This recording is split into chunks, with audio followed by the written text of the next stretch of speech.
राष्ट्रवादी काँग्रेस शरद पवार पक्षाच्या सोलापूर जिल्हा कार्यालयीन सरचिटणीस तथा प्रवक्ते पदावर दक्षिण सोलापूर तालुक्यातील महेश माने यांची शरद पवार यांच्या हस्ते जिल्हाध्यक्ष बळीराम साठे यांच्या उपस्थितीत गोविंदबाग बारामती येथे निवड करण्यात आली। यावेळी माढा विधानसभेचे नेते संजय कोकाटे, मोहोळ तालुका अध्यक्ष बाळासाहेब पाटील, काँग्रेस माढा तालुका अध्यक्ष ऋषिकेश बोबडे, वडाळा ग्रामपंचायत सदस्य मनोज साठे उपस्थित होते। मागील काही दिवसांपूर्वी सोलापूर शहरातील प्रदेशाध्यक्ष जयंत पाटील यांच्या उपस्थितीत झालेल्या एका कार्यक्रमात महेश माने यांनी निष्ठावंतांचा मुद्दा उपस्थित करत नवीन आलेल्या लोकांना दिल्या जाणाऱ्या पदांबद्दल प्रश्न उपस्थित करत वाद घातला होता। त्यावेळी त्यांच्यावर कारवाई करून त्यांचे पक्षातून निलंबन व्हावे यासाठी एक गट सक्रिय होता। झालेल्या वादाबद्दल आणि होत असलेल्या अन्यायाबद्दल महेश माने यांनी युवा आमदार रोहित पवार तसेच राष्ट्रीय अध्यक्ष शरद पवार यांची दिल्ली, मुंबई, पुणे तसेच बारामती येथे भेट घेऊन माहिती दिली होती। पक्षात सक्रिय असलेल्या आणि निष्ठेने काम करणाऱ्या लोकांनी महेश माने यांची पुन्हा नियुक्ती व्हावी यासाठी खासदार शरद पवार, आमदार रोहित पवार, खासदार सुप्रिया सुळे तसेच आमदार जयंत पाटील यांच्याकडे फिल्डिंग लावली होती। त्याचाच भाग म्हणून बारामती येथे राष्ट्रीय अध्यक्ष खासदार शरद पवार यांची भेट घेतली असता शरद पवारांनी महेश मानेंची तात्काळ निवड करण्याचे आदेश जिल्हाध्यक्ष बळीराम साठे यांना दिले। महेश माने यांचे काम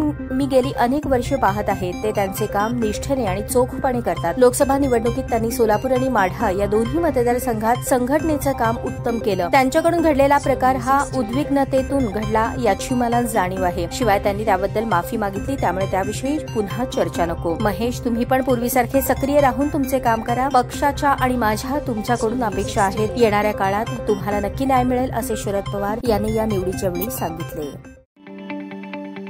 ताज्या बातम्या पाहण्यासाठी प्राईम महाराष्ट्र न्यूज चॅनलला सबस्क्राईब करा।